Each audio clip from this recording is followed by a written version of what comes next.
నిన్న రాసినాడు మా వెంకటేశ రాసినాడు, ఎవరో పేపర్లో రాసినాడు, ఈనాడు కథనం పెద్దగా రాసినాడు.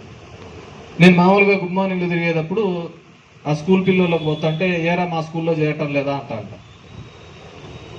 ప్రతి ఒక్కరిని కూడా.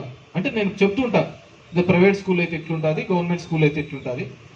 గవర్నమెంట్ స్కూల్ అయితే నీకు మంచి బట్టలు ఇస్తారు, 11:30 అయితే రాగి మాల్ట్ ఇస్తారు, మంచి భోజనం పెడతారు, గుడ్డు ఇస్తారు, మంచి క్వాలిఫైడ్ టీచర్లు ఉంటారు. మా స్కూల్లో చేరవయ్యా అని అందరినీ అడుగుతుంటారు. అంటే నా ఆలోచన ఏంటంటే ఎప్పుడే కానీ పిల్లలు చదువు మానకూడదు, ముఖ్యంగా ఆడపిల్లలు అనేది నా ఆలోచన. చదువు మానేస్తే వాళ్ళని మందలిస్తూ ఉంటాను, చదువు చేరండి స్కూళ్ళలో. పోయినప్పుడల్లా నేను అడుగుతా అంట, మా స్కూల్లో చేరండి, మా స్కూల్లో చేరండి అని చెప్పేసి.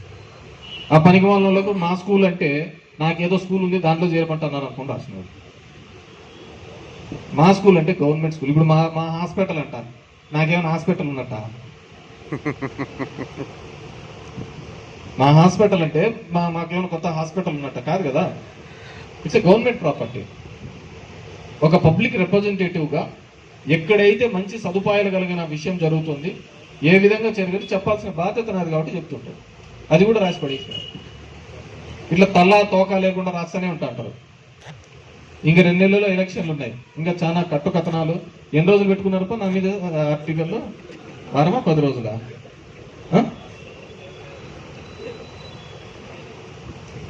ఏంది? ఎవడైనా కానీ ఏదో నా మీద సీరియస్ ఆర్టికల్. మామూలుగా ఆ పేపర్లో అంత ఫ్రంట్ పేజ్ ఆర్టికల్ రావాలంటే మినిమం 70 లక్షలు ఎంత అడుగుతారు నాకు ఫ్రీగా పబ్లిసిటీ ఇచ్చారు. ఎంత? 70 లక్షల ఫ్రంట్ పేజ్ యాడ్? 70 నాకు ఫ్రీగా యాడ్ వేసినట్టు అంత. అంటే ఏదో విధంగా తప్పుడు కథనాలు ఇవ్వడం, దానివల్లనే అంటే ఆ కాలానికి ఈ కాలానికి ఆయన మర్చిపోయినాడు పాపం. ఎన్టీ రామారావు కాలం అనుకో, ఎన్టీ రామారావు లక్ష్మీపతి కూతురు ఏంటన్నాడని, వయసు ఆటోల్లో 20 మంది ఉన్నారని, 200 మంది ఉన్నారు, ఇంక నువ్వు ఒక్కరు వచ్చి మొత్తం అయిపోయిందని ఇట్లా రాసేవాళ్ళు కథనాలు. 4 వచ్చేసాలు, నీ 4 వచ్చేసాలు మంత్రి పదవి అంతా ఇచ్చారంట, రాండి రాండి అని అట్లా విక్కుని ఎన్టీ రామారావు దించినాడు. అట్లనే కదా ఎన్టీఆర్ని దించినది.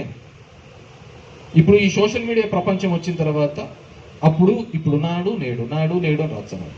అప్పుడేం మాట్లాడినాడు, ఇప్పుడేం మాట్లాడినాడు, అప్పుడేం చేసినారు, ఇప్పుడేం చేసినారు, అప్పుడు ఆడపిల్ల ఏమైంది, ఇప్పుడు ఈడపిల్ల ఏమవుతుంది. అప్పుడు చెప్పింది కదా నేను ఆడపిల్ల అంటే ఆడపిల్ల ఈడపిల్ల కాదని, ఇప్పుడు ఆ ఈడపిల్ల ఎక్కికొచ్చింది. సో జనంని ఎప్పుడే కానీ మనము తక్కువ అంచనా వేయకూడదు. జనాలు ఏం చేస్తున్నారు, మన నాయకుడు ఎవడేం చేస్తున్నాడు, గతంలో ఏం జరిగింది, ఇప్పుడు ఏం జరిగిందని మనం అందరం కూడా ఆలోచించుకోవాల్సిన అవసరం ఉంది. గతంలో పరిపాలన ఏముందని, ఇప్పుడు ఏ విధంగా పరిపాలన. అప్పట్లో కేవలం 2-3 బాడిపడేవాళ్ళు, అది ఆ లెట్రిన్ సొమ్ము అవి ఇవి అన్నీ తీసుకొని తిని బాగుపడేవాళ్ళు. ఈరోజు జనం బాగుపడుతున్నారు, ఈరోజు జనానికి మేలు జరుగుతుంది. అప్పుడు కేవలం ఎవడైతే ఇట్లాంటివన్నీ ఏదో పనులు చేస్తున్నాడు వాడు మాత్రమే బాగుపడేవాడు. అది ఆ ప్రభుత్వానికి ఈ ప్రభుత్వానికి ఉన్న వ్యత్యాసం.